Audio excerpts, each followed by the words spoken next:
श्लोक 9 अध्याय 12। अथ चित्तं समाधातुं न शक्नोषि मयि स्थिरम् अभ्यासयोगेन ततो माम इच्छातुं धनंजय।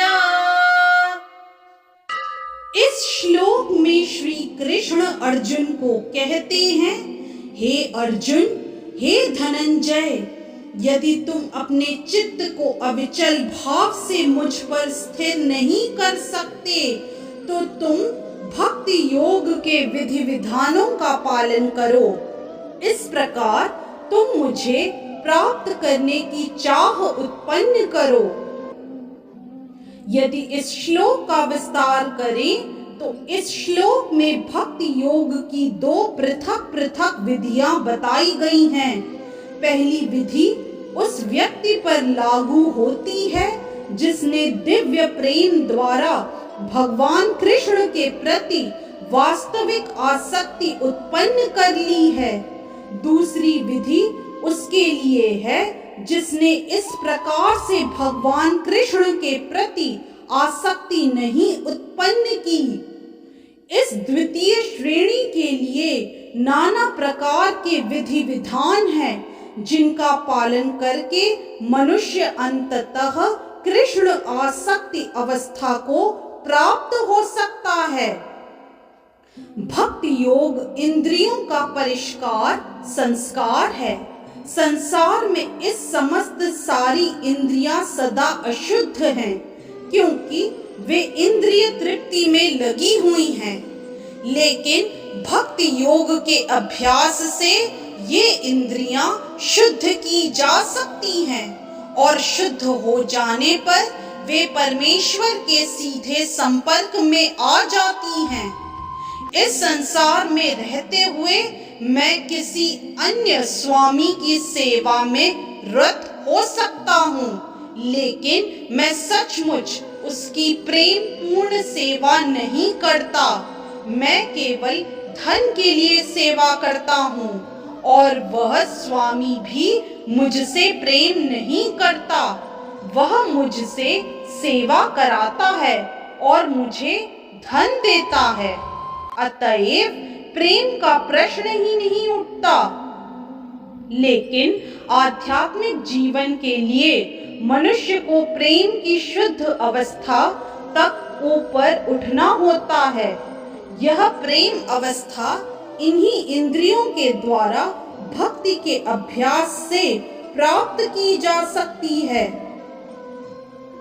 यह ईश्वर प्रेम अभी प्रत्येक हृदय में सुप्त अवस्था में है। वहां पर यह ईश्वर प्रेम अनेक रूपों में प्रकट होता है, लेकिन भौतिक संगति से दूषित हो जाता है। अतएव उस भौतिक संगति से हृदय को विमल बनाना होता है और उस सुप्त स्वाभाविक कृष्ण प्रेम को जागृत करना होता है। यही भक्ति योग की पूर्व विधि है। भक्ति योग के विधि विधानों का अभ्यास करने के लिए मनुष्य को किसी सुविज्ञ गुरु के मार्गदर्शन में कतिपय नियमों का पालन करना होता है।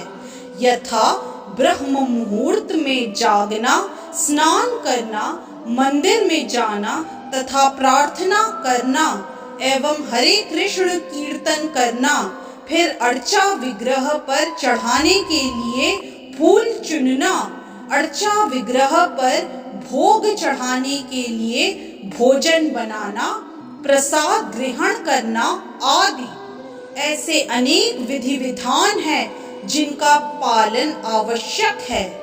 मनुष्य को शुद्ध भक्तों से नियमित रूप से भगवत गीता तथा श्रीमद् भागवत सुनना चाहिए।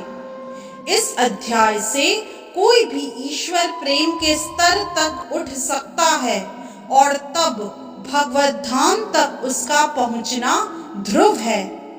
विधि विधानों के अंतर्गत गुरु के आदेशानुसार भक्ति योग का यह अभ्यास करके मनुष्य निश्चय ही भगवत प्रेम की अवस्था को प्राप्त हो सकेगा। इस तरह से श्लोक 9 अध्याय 12 की व्याख्या यही संपन्न होती है। हरे कृष्ण।